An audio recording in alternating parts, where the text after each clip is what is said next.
Hello everyone, আসসালামু আলাইকুম। Welcome back to my channel. আমাদের বাঙালিদের সবচাইতে কম বেশি প্রিয় খাবার হচ্ছে বিরিয়ানি। আর সেই বিরিয়ানি যদি তৈরি করা যায় বাসায় খুবই সহজ পদ্ধতিতে, তো চলুন আজকে দেখানো যাক কিভাবে খুবই সহজ পদ্ধতিতে তৈরি করা যায় এই চিকেন পাক্কি বিরিয়ানি বা চিকেন বিরিয়ানি। এটি দেখতে যেমন লোভনীয় তেমনই খুবই সুস্বাদু। তো শুরু করার আগে বলে দিচ্ছি, যারা এখনো আমার চ্যানেলটি সাবস্ক্রাইব করেনি অবশ্যই চ্যানেলটি সাবস্ক্রাইব করে নেবেন এবং ভিডিওতে অবশ্যই একটি লাইক দিয়ে দিবেন। আমি এখানে বড় বড় সাইজের চিকেনের কয়েকটি পিস নিয়ে নিয়েছি। আপনারা আপনাদের পছন্দ মতো চিকেনের পিস নিতে পারেন। তারপর সাথে নিয়ে নিয়েছি বেরেস্তার তেল, সেই সাথে নিয়ে নিয়েছি পেঁয়াজ কুচি, নিয়ে নিয়েছি আদা বাটা, রসুন বাটা এবং জিরা বাটা, প্রত্যেকটি 1 টেবিল চামচ করে। তারপর নিয়ে নিয়েছি ভেজে রাখা কিছু বেরেস্তা। আর এখানে পোলাও চাল নিয়েছি প্রায় 2 কাপের মতো। আপনারা আপনাদের পছন্দ মতো চাল নিয়ে নিতে পারেন। নিয়ে নিয়েছি ছিলে রাখা কয়েকটি বড় বড় সাইজের আলু। এই আলুগুলোকে আমি এমন বড় সাইজে রেখে দেব। সর্বশেষ নিয়ে নিয়েছি কাচ্চি বিরিয়ানি মশলা আর গোটা গরম মশলা। তো এবার ম্যারিনেশনের পালা। আমি চিকেনে সর্বপ্রথম দিয়ে দিচ্ছি আদা বাটা, রসুন বাটা, জিরা বাটা। তারপর দিয়ে দিচ্ছি পরিমাণ মতো পেঁয়াজ কুচি, মরিচ কুচি, দিয়ে দিচ্ছি গোটা গরম মশলাগুলো।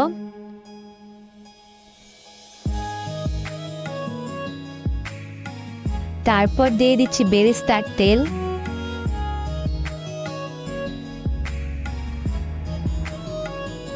এরপর একে একে দিয়ে দিচ্ছি 1 টেবিল চামচ করে মরিচের গুঁড়া, 1 টেবিল চামচ ধনিয়া গুঁড়া এবং 1 টেবিল চামচ সেই কাচ্চি বিরিয়ানির মশলা। তারপরে অ্যাড করছি পরিমাণ মতো লবণ।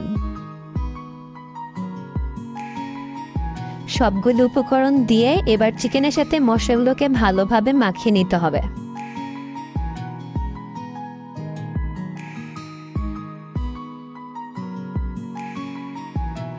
তো এই তো ম্যারিনেশন করা শেষ। এখন আমি এই চিকেনটিকে ঢেকে প্রায় আধা ঘন্টার জন্য রেস্টে রেখে দেব। আর এইদিকে পোলাওর চালগুলোকে প্রসেসিং করে নিচ্ছি। আমি পোলাওর চালগুলোকে ভালোভাবে ধুয়ে এতে পরিমাণ মতো পানি দিয়ে ভিজিয়ে রাখবো প্রায় আধ ঘন্টার জন্য। সেই সাথে আলুগুলোকেও প্রসেসিং করে নিয়েছি।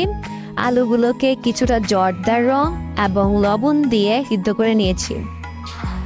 এখন এই আলুগুলোকে কিছু পরিমাণ তেলে হালকা করে ভেজে নেব, যাতে দমে দেওয়ার সময় আলুগুলো ভেঙে না যায়।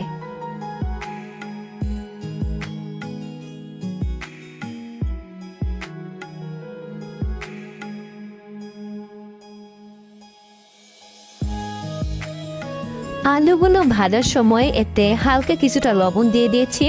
লবণ দিয়ে এবার আলুগুলোকে হালকা ভেজে নেব।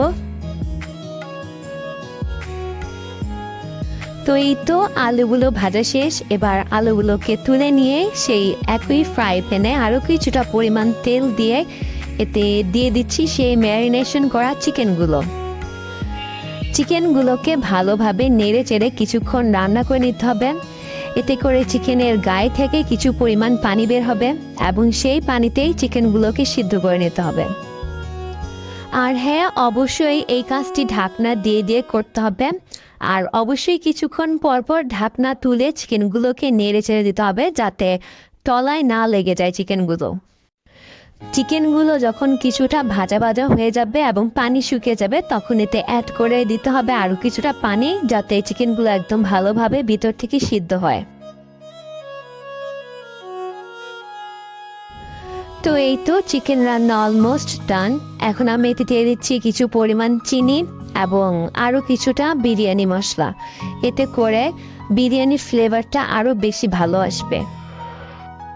এবার এখান থেকে কিছুটা ঝোল আমি উঠিয়ে রাখছি, এটি পরবর্তীতে বিরিয়ানিতে ইউজ করব।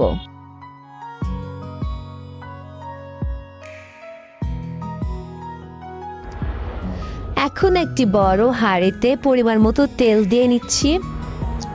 এবার এতে একে একে পেঁয়াজ কুচি, গোটা গরম মশলা দিয়ে কিছুটা নেড়ে চেড়ে এরপর এতে দিয়ে দিচ্ছি ভিজিয়ে রাখা পোলাও চাল।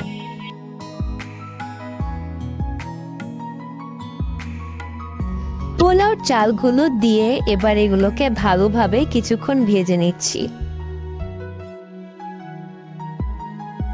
ভাজা হয়ে গেলে এখন এতে দিয়ে দিচ্ছি পরিমাণ মতো পানি।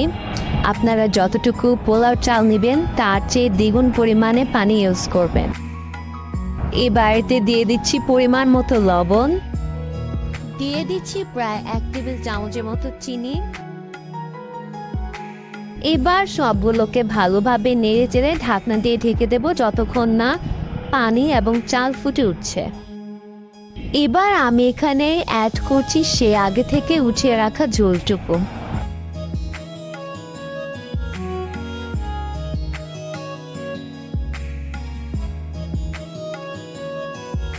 এবার একে ঢাকনা দিয়ে ঢেকে দেব যতক্ষণ না চালগুলো ফুটে উঠছে।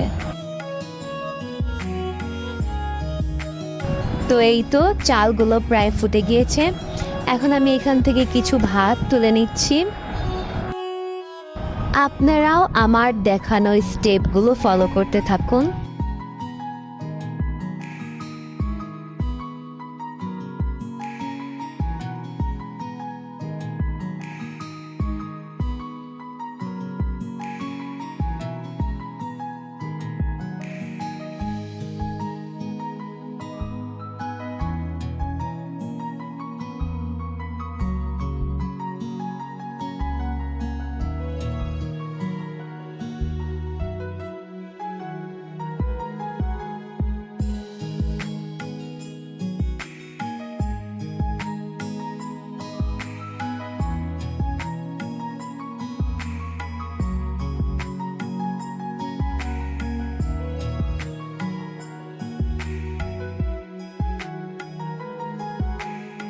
তো এই তো আমার দেখানো স্টেপগুলো ফলো করে আপনারাও আপনাদের বিরিয়ানি এভাবে দমে বসিয়ে দিবেন। তারপরে এই তো 10 মিনিট দমে রাখার পর হয়ে গেল গরম গরম মজাদার পাক্কি বিরিয়ানি।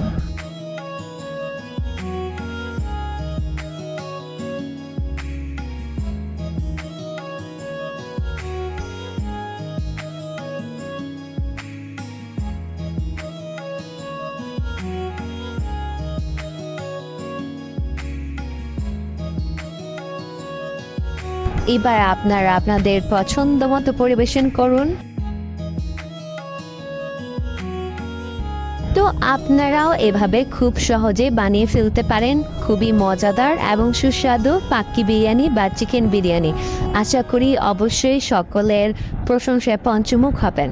তো ভিডিওটি ভালো লাগলে অবশ্যই একটি লাইক দিবেন এবং চ্যানেলটি সাবস্ক্রাইব করতে ভুলবেন না। ধন্যবাদ।